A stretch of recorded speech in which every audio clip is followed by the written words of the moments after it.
የጌታችን የኢየሱስ ክርስቶስ ወንጌል ቅዱስ ሉቃስ እንደጻፈው። ምዕራፍ 8። ከዚህም በኋላ እየሰበከና ስለ እግዚአብሔር መንግሥት የምሥራች እየተናገረ በየከተማይቱ በየመንደሩም ያልፍ ነበር። 12ቱም ከእርሱ ጋር ነበሩ።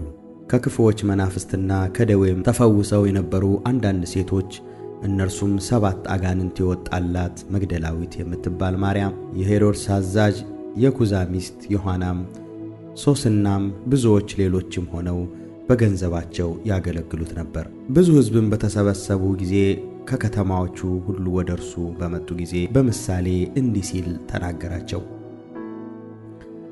ዘሪ ዘሩን ሊዘራ ወጣ። ሲዘራም አንዱ በመንገድ ዳር ወደቀ፣ ተረገጠም፣ የሰማይ ወፎችም በሉት።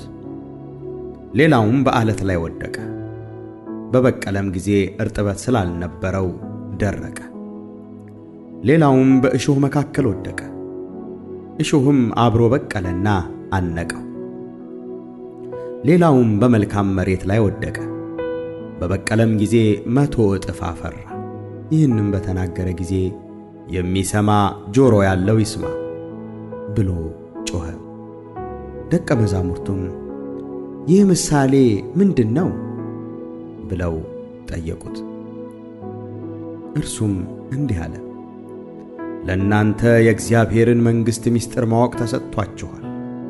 ለሌሎች ግን እያዩ እንዳያዩ እየሰሙም እንዳያስተውሉ በምሳሌ ነው። ምሳሌው ይህ ነው።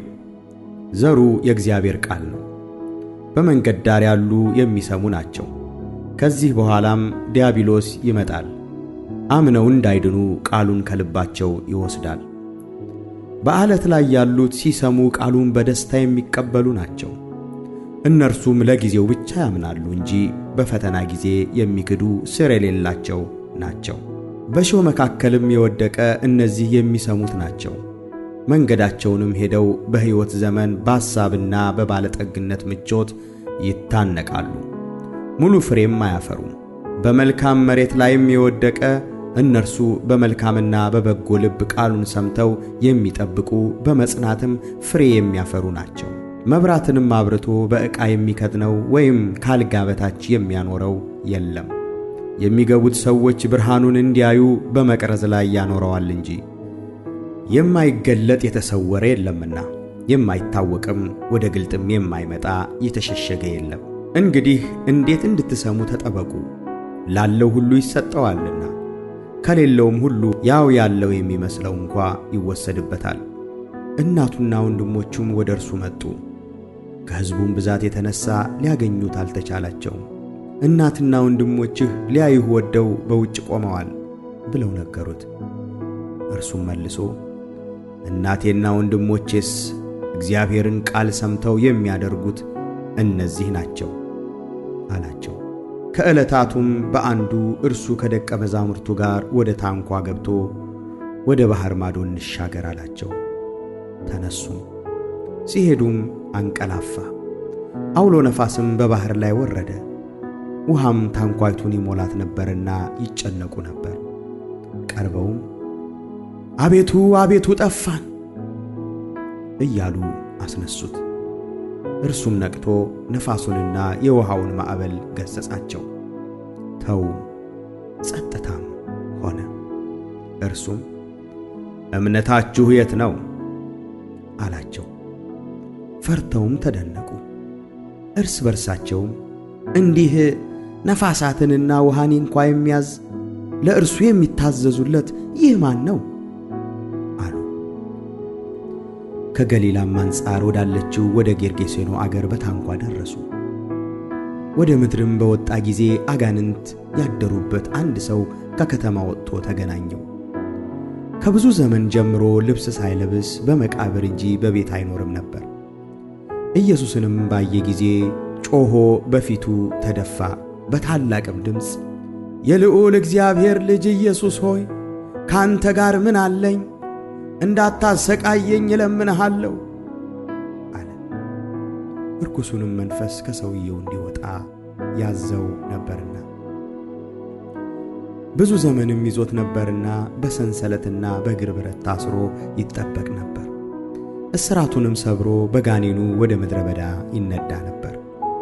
ኢየሱስም ስምህ ማን ነው ብሎ ጠየቀው። እርሱም ብዙዎች አጋንንት ገብተውበት ነበርና ሌጊዮን አለው። ወደ ጥልቁም ሊሄዱ እንዳያዛቸው ለመኑት። በዚያም በተራራው የብዙ እሪያ መንጋ ይሰማሩ ነበር። ወደ እነርሱም ሊገቡ እንዲፈቅድላቸው ለመኑት፣ ፈቀደላቸው። አጋንንትም ከሰውየው ወጥተው ወደ እሪያዎች ገቡ። መንጋውም ከአፋፉ ወደ ባሕር ተጣደፉና ሰጠሙ። እረኞቹም የሆነውን ባዩ ጊዜ ሸሽተው በከተማውና ባገሩ አወሩት። የሆነውንም ነገር ሊያዩ ወጥተውም ወደ ኢየሱስ መጡ። አጋንንትም የወጡለት ሰው ለብሶ ልቡም ተመልሶ በኢየሱስ እግር አጠገብ ተቀምጦ አገኙትና ፈሩ። ያዩትም ደግሞ አጋንንት ያደሩበት ሰው እንዴት እንደዳነ አወሩላቸው። በዙሪያውም በጌርጌሴኖን አገር ያሉ ሕዝብ ሁሉ ታላቅ ፍርሃት ይዟቸዋልና ከእነርሱ እንዲሄድ ለመኑት። በታንኳም ገብቶ ተመለሰ። አጋንንት የወጡለት ሰው ከእርሱ ጋር ይኖር ዘንድ ለመነው። ነገር ግን ወደ ቤትህ ተመልሰህ እግዚአብሔር እንዴት ያለ ታላቅ ነገር እንዳደረገልህ ንገር ብሎ አሰናበተው። ኢየሱስም እንዴት ያለ ታላቅ ነገር እንዳደረገለት በከተማው ሁሉ እየሰበከ ሄደ። ኢየሱስም በተመለሰ ጊዜ ሁሉ ይጠብቁት ነበርና ሕዝቡም ተቀበሉት። እነሆም ኢያኢሮስ የሚባል ሰው መጣ። እርሱም የምኵራብ አለቃ ነበረ። በኢየሱስም እግር ላይ ወድቆ ወደ ቤቱ እንዲገባ ለመነው። 12 ዓመት የሆናት አንዲት ሴት ልጅ ነበረችውና እርሷም ለሞት ቀርባ ነበረች። ሲሄድም ሕዝቡ ያጨናንቁት ነበር። ከ12 ዓመት ጀምሮ ደም የሚፈሳት ሴት ነበረች። ተዳሯንም ሁሉ ለባለ መድኃኒት ከሥራ ማንም ሊፈውሳት አልተቻለውም። በኋላውም ቀርባ የልብሱን ጫፍ ዳሰሰች። የደሟም ፈሳሽ በዚያኑ ጊዜ ቆመ። ኢየሱስም የዳሰሰኝ ማን ነው አለ። ሁሉም በካዱ ጊዜ ጴጥሮስና ከእርሱ ጋር የነበሩት አቤቱ ሕዝቡ ያጨናንቁሃልና ያጋፉህማል፣ የዳሰሰኝ ማን ነው ትላለህን አሉት። ኢየሱስ ግን አንድ ሰው ዳስሶኛል፣ ኃይል ከኔ እንደወጣ እኔ ያውቃለሁና አለ። ሴቲቱም እንዳልተሰወረች ባየች ጊዜ እየተንቀጠቀጠች መጥታ በፊቱ ተደፋች። በምን ምክንያትም እንደዳሰሰችው ፈጥናም እንደተፈወሰች በሕዝቡ ሁሉ ፊት አወራች። እርሱም ልጄ ሆይ እምነትሽ አድኖሻል፣ በሰላም ሂጂ አላት። እርሱም ገና ሲናገር አንድ ሰው ከምኵራብ አለቃው ቤት መጥቶ እንግዲህ መምህሩን አታድክም አለ። ኢየሱስ ግን ሰምቶ አትፍራ፣ እመን ብቻ ትድንማለች ብሎ መለሰለት። ወደ ቤቱም ሲገባ ከጴጥሮስና ከያዕቆብ ከዮሐንስም ከብላቴናይቱም አባትና እናት በቀር ማንም ከእርሱ ጋር ይገባ ዘንድ አልፈቀደም። ሁሉም እያለቀሱላት ዋይ ዋይ ይሉ ነበር። እርሱ ግን አታልቅሱ፣ ተኝታለች እንጂ አልሞተችም አለ። እንደ ሞተችም አውቀው በጣም ሳቁበት። እርሱ ግን እጇን ይዞ አንቺ ብላቴና ተነሺ ብሎ ጮኸ። ነፍሷም ተመለሰች፣ ፈጥናም ቆመች። የምትበላውንም እንዲሰጧት አዘዘ። ወላጆቿም ተገረሙ። እርሱ ግን የሆነውን ለማንም እንዳይነግሩ አዘዛቸው። የጌታችን የኢየሱስ ክርስቶስ ወንጌል ቅዱስ ሉቃስ እንደጻፈው ምዕራፍ 9 12ቱንም ሐዋርያት በአንድነት ወደ እርሱ ጠርቶ በአጋንንት ሁሉ ላይ ደዌን የሚፈውሱ ዘንድ ኃይልና ሥልጣንን ሰጣቸው። የእግዚአብሔርንም መንግሥት እንዲሰብኩና ድውዮችን እንዲፈውሱ ላካቸው። እንዲህም አላቸው፣ በትርም ቢሆን ከረጢትም ቢሆን እንጀራም ቢሆን ብርም ቢሆን ለመንገድ ምንም አትያዙ። 2 እጀ ጠባብም አይሁንላችሁ። በማናቸውም በምትገቡበት ቤት በዚያ ተቀመጡ፣ ከዚያም ውጡ። ማናቸውም የማይቀበሏችሁ ቢሆኑ ከዚያ ከተማ ወጥታችሁ ምስክር እንዲሆንባቸው ከእግራችሁ ትቢያ አራግፉ።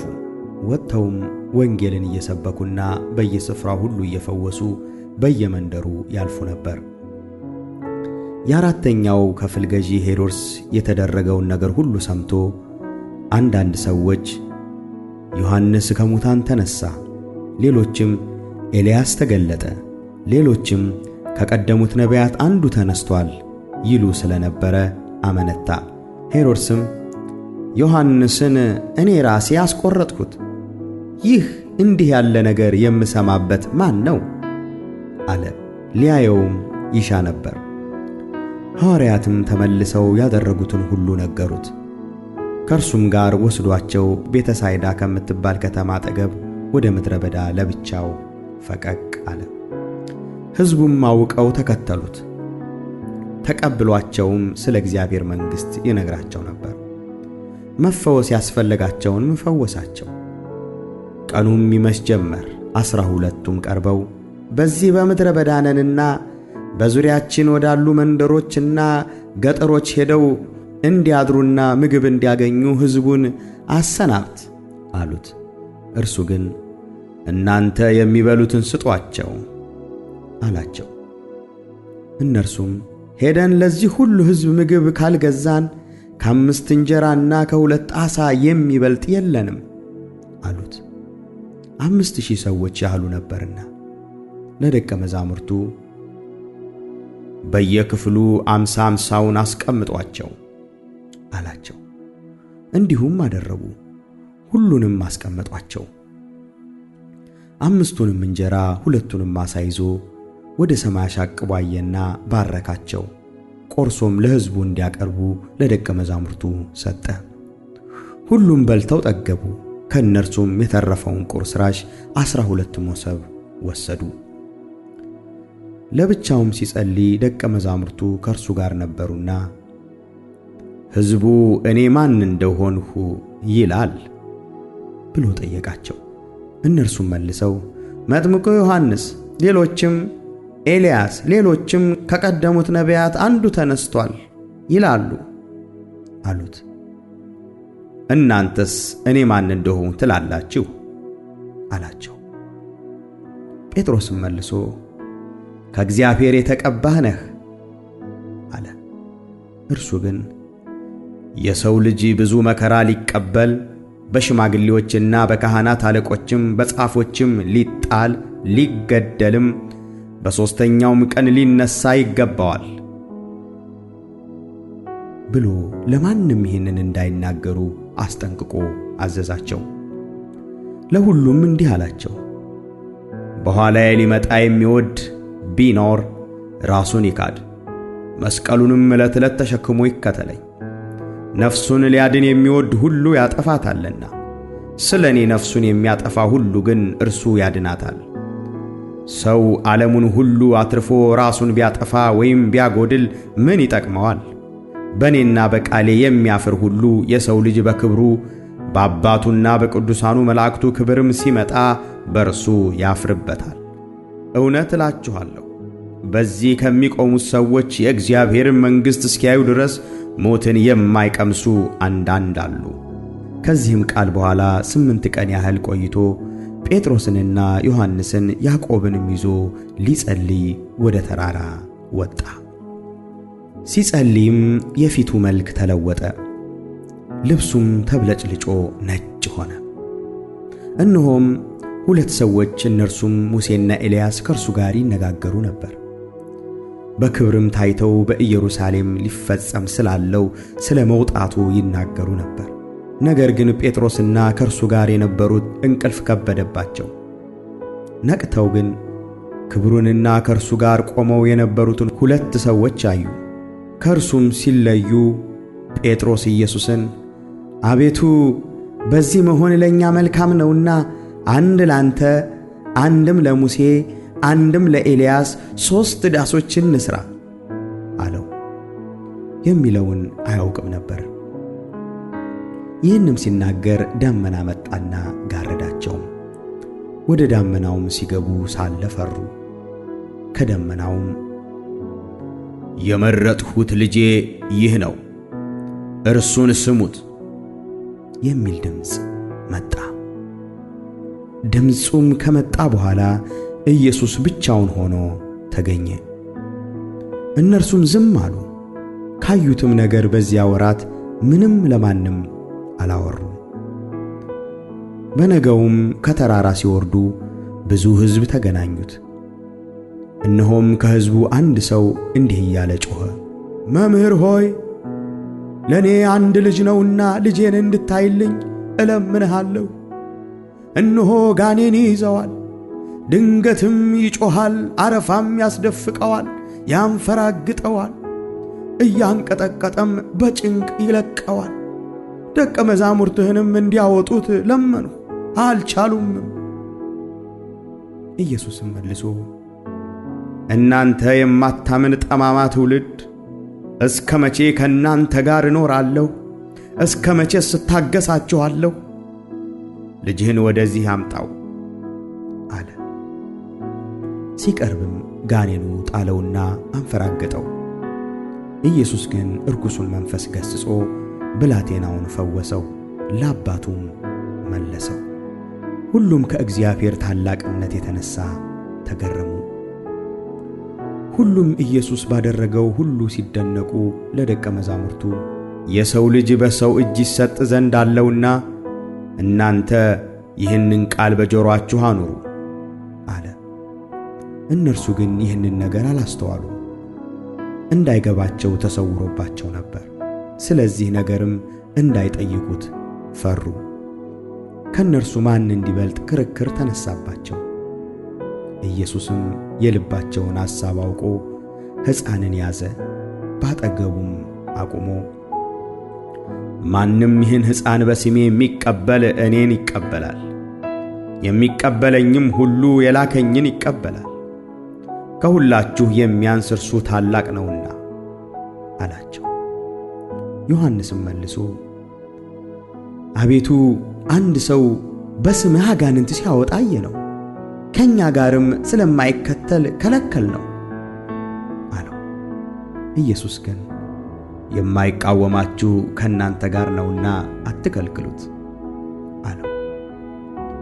የሚወጣበትም ወራት በቀረበ ጊዜ ወደ ኢየሩሳሌም ለመሄድ ፊቱን አቀና። በፊቱም መልእክተኞችን ሰደደ። ሄደውም ሊያሰናዱለት ወደ ሳምራውያን መንደር ገቡ። ፊቱም ወደ ኢየሩሳሌም እንደሚሄድ ስለነበረ አልተቀበሉትም። ደቀ መዛሙርቱም ያዕቆብና ዮሐንስ አይተው ጌታ ሆይ ኤልያስ ደግሞ እንዳደረገ እሳት ከሰማይ ወርዶ ያጥፋቸው እንል ዘንድ ትወዳለህን? አሉት። እርሱ ግን ዘወር ብሎ ገሠጻቸውና ምን ዓይነት መንፈስ እንደሆነላችሁ አታውቁም? የሰው ልጅ የሰውን ነፍስ ሊያድን እንጂ ሊያጠፋ አልመጣም አለ። ወደ ሌላ መንደርም ሄዱ። እነርሱም በመንገድ ሲሄዱ አንድ ሰው ጌታ ሆይ ወደምትሄድበት ሁሉ እከተልሃለሁ አለው። ኢየሱስም ለቀበሮዎች ጉድጓድ ለሰማይ ወፎችም መሳፈሪያ አላቸው፣ ለሰው ልጅ ግን ራሱን የሚያስጠጋበት የለው አለው። ሌላውንም ተከተለኝ አለው። እርሱ ግን ጌታ ሆይ አስቀድሜ ልሂድና አባቴን እቀብር ዘንድ ፍቀድልኝ አለ። ኢየሱስም ሙታናቸውን እንዲቀብሩ ሙታንን ተዋቸው፣ አንተስ ሄደህ የእግዚአብሔርን መንግሥት ስበክ አለው። ደግሞ ሌላው ጌታ ሆይ እከተልሃለሁ፣ ነገር ግን አስቀድሜ ከቤተ ሰዎቼ እንድሰናበት ፍቀድልኝ አለ። ኢየሱስ ግን ማንም ዕርፍ በእጁ ይዞ ወደ ኋላ የሚመለከት ለእግዚአብሔር መንግሥት የተገባ አይደለም አለው።